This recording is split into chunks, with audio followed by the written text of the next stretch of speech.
So students, comes to infertility. What is infertility? A discussion on reproductive health is incomplete without a mention of infertility. So students, can you agree with me that we discussed in the first chapter that the reproduction and growth are not the fundamental properties of all the living organisms. Why growth is not a fundamental property? Because growth can be made from the outside. Okay, there is accumulation of the outside environment that leads to growth, but that's a growth is not a fundamental property. But why reproduction is not a fundamental property? This case, due to only this case, because infertility is there. Okay, all the humans are unable to conceive their child. That's why there is infertility. Okay, due to this infertility, reproduction is also not a part of the characteristics of or the fundamental characteristics of living organisms. A large number of couples are all over the world, including India, are infertile. That is, they are unable to produce children in spite of unprotected sexual cohabitation. The reasons for this could be many: physical, congenital, diseases, drugs, immunological, or even psychological. So these are many reasons that encountered with infertility. That is physical, congenital, diseases, drugs, immunological, or even psychological. So remember students, psychology also play a major role in our hormone balance in our blood as well as in mind. Okay, so these are different reasons for infertility. In India, often the females is blamed for the couple being childless. We also know that in our society,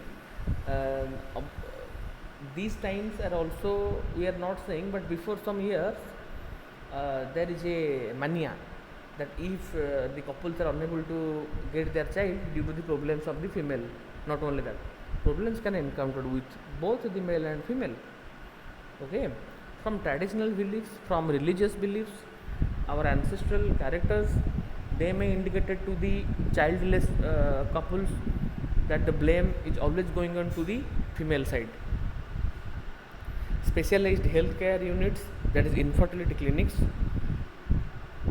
could help in diagnosis and corrective treatment of some of these disorders and enable these couples to have children. However, where such corrections are not possible, the couples could be assisted to have children through certain special techniques commonly known as assisted reproductive technology, okay, or ART. This assisted reproductive technology is the modern technology to for the infertile or the couples which are facing infertility problems for them only. Okay, so with the help of assisted reproductive technology, the childless couple can get their child. Okay, because the medical science are so much vigorously going on the human body, the research are also going on. So the infertility was the problem. Scientists have made their mind, stick their mind why the infertility takes place. They find out the reasons. After find out the reasons, they try to get their solutions. Okay, so the solutions for the infertility in the form of assisted reproductive technologies. So the first assisted reproductive technology is IVF or in vitro fertilization. IVF means fertilization outside the baby in almost similar conditions. The fertilization is outside the body in almost similar conditions as that in the body, followed by embryo transfer is one of the most such methods. So if fertilization will be takes place outside the body, okay, then only we can say that this is in vitro fertilization, because we know that the fertilization is takes place in ampullary region of the fallopian tube. That is our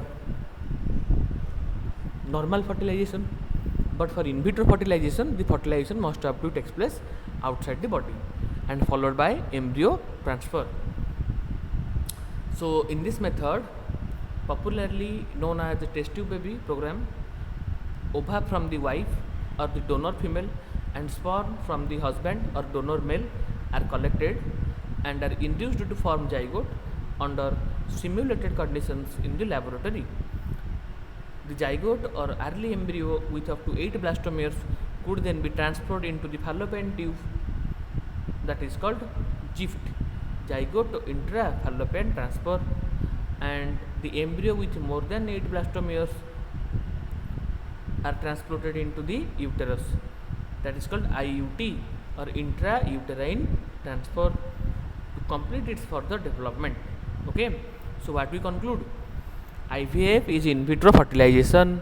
In vitro fertilization takes place outside the body.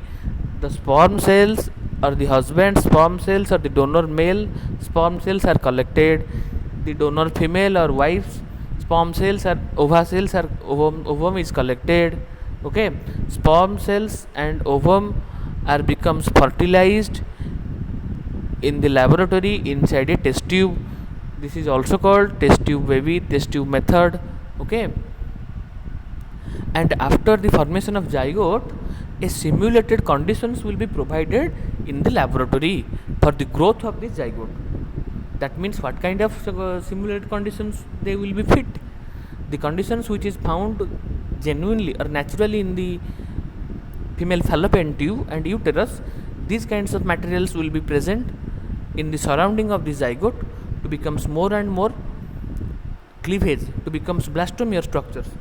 After, because each IVF is always followed by embryo transfer, because after the fertilization will be takes place, the zygote will start dividing with the cleavage and it forms blastomeres, it forms the embryos, and after getting the embryos must have to be transplanted or transported to the desired mother's uterus.